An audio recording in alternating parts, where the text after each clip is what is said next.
Salut à tous, bienvenue dans cette nouvelle vidéo. Oui, et oui, en pleine promenade matinale.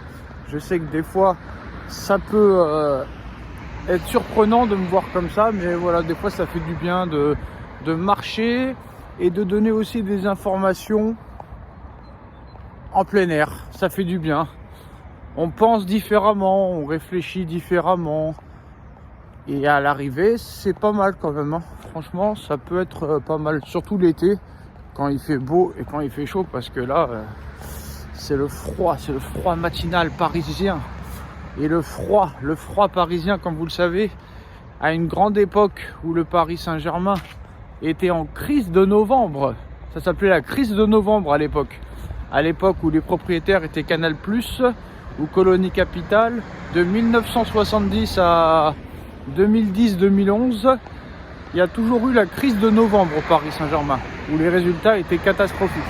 Et depuis que les Qataris sont arrivés, maintenant depuis 2011, au début ça allait, il n'y avait pas vraiment de crise. On avait exterminé la crise de novembre. Mais depuis maintenant 2017, c'est la crise de février, voire du mois de mars. Mais plus du mois de mars, parce que les éliminations en huitième de finale de Ligue des Champions, c'est au mois de mars. Donc depuis maintenant 2017, à part la saison 2019-2020 et 2020-2021, il y a la crise de mars au PSG. Il y a la crise de mars où tous les ans on espère quelque chose et tous les ans on est très très déçu. Là on aura l'opportunité quand même de passer en quart de finale contre la Real Sociedad, où il y a beaucoup de blessés. Il y a encore eu 2 blessés hier à la Real Sociedad, qui n'est pas au mieux. Et pour moi, je pense que ce serait plus qu'une faute professionnelle. Ce serait même une faute gravissime de ne pas passer ces huitièmes de finale contre la Real Sociedad. Même mieux, dans la logique des choses, Paris devrait gagner 5-0 à l'aller, 5-0 au retour.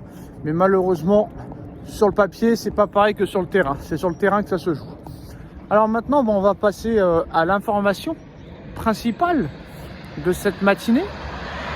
On va parler de deux thèmes qui se joignent.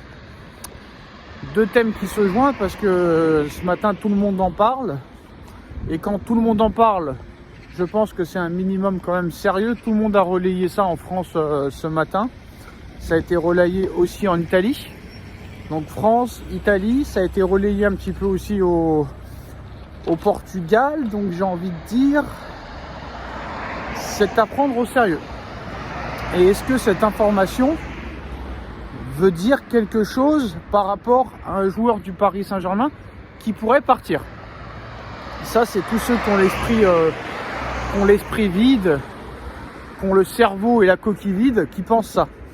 L'information de cette matinée, de cette journée, comme vous voulez, c'est que le Paris Saint-Germain a comme priorité de recruter Raphaël Leao, attaquant du Milan AC, pour l'été prochain. C'est la grande priorité de Luis Campos, qui ferait mieux d'abord de s'occuper du mercato d'hiver, parce qu'on est à 3 jours de la fin du mercato.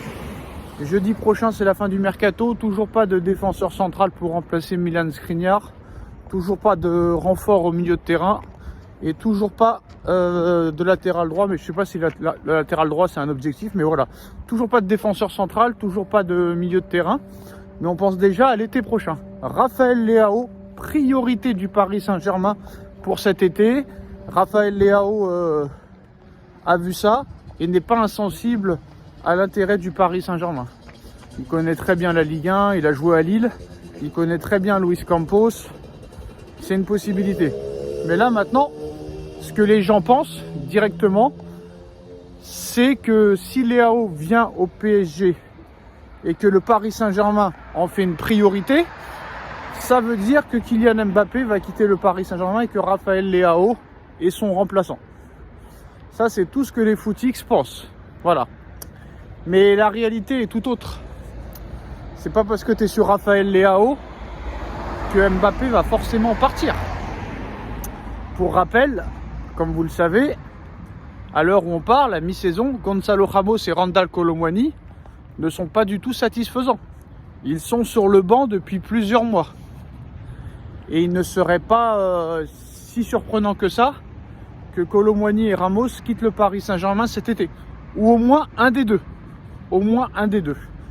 Donc ce n'est pas forcément pour remplacer Kylian Mbappé. D'ailleurs, le remplaçant à Mbappé, je pense pas qu'il y en ait réellement possible. Après, si vraiment Mbappé s'en va, ça peut être une possibilité de remplacer Mbappé par Raphaël Leao. Mais en soi, si Mbappé vraiment part, le remplaçant, ce serait Xavi Simons. Donc, chose qui n'arrivera pas vu que monsieur Kylian Mbappé va rester au Paris Saint-Germain et va prolonger au Paris Saint-Germain, ça je peux vous l'assurer. Si Raphaël Leao vient au PSG, c'est plus pour remplacer soit Gonzalo Ramos, soit Randal Kolo Muani qui ne donne pas du tout satisfaction. Et ceux qui vont dire, oui mais Sacha, tu dis n'importe quoi, Raphaël Leao joue au même poste que Kylian Mbappé. Non, non, non, plus maintenant. Mbappé a été replacé dans l'axe. Mbappé maintenant est numéro 9 sous les ordres de Luis Enrique, sachant que Kylian Mbappé ne défend pas sur les côtés. Donc Luis Enrique a eu la bonne idée de le replacer numéro 9. Est-ce que ça durera? Je ne sais pas. Mais en tout cas, voilà. C'est pas parce que Paris a comme priorité de recruter Raphaël Leao que c'est forcément pour venir remplacer Kylian Mbappé. Déjà, Xavi Simons va arriver l'été prochain. Je pense que le PSG veut le garder. On verra comment la deuxième partie de saison du Red Bull Leipzig se passe. Mais ça a bien commencé déjà. Il est très très très bon depuis le début de saison. Il a encore marqué un but exceptionnel la semaine dernière. Donc Xavi Simons sera un vrai renfort l'été prochain. Il y a Moscardo qui va arriver aussi. Mais voilà, moi je pense qu'il y a au moins un des deux qui va partir. Soit Ramos, soit Kolo Muani. Voilà. Et je pense que ce sera Gonzalo Ramos, sachant que monsieur Mbappé voudra garder son pote de l'équipe de France. Donc voilà. Commencez pas à dire oh ça y est c'est fini, Mbappé est déjà au Real, s'ils veulent Leao ça veut dire que Mbappé va partir. Non non non non non, il y a plusieurs attaquants qui pourraient partir, même Asensio peut-être qui pourrait partir. C'est incroyable parce que peut-être que le trio d'attaque qui a été recruté va peut-être quitter le Paris Saint-Germain l'été prochain. C'est ça qui est fortement incroyable parce que même Asensio aurait des envies de départ peut-être, et on sait que l'Arabie Saoudite est toujours là et qui peuvent prétendre à recruter ces joueurs-là avec des salaires astronomiques. Donc c'est très simple, c'est très clair, c'est très net, c'est très précis. Donc voilà l'information de cette première partie de journée. Le Paris Saint-Germain a comme priorité de recruter Raphaël Leao cet été, mais pas forcément pour remplacer Mbappé. Donc calmez-vous, ne vous inquiétez pas. Dites-nous en commentaire ce que vous pensez de cette information. On like, on partage, on commente, on s'abonne et on se retrouve bien sûr ce soir pour le choc de la Ligue 1, parce que oui c'est un choc, le premier contre le troisième, Paris Saint-Germain-Brest ce soir. On se retrouve pour le débrief. A plus tard et bon dimanche.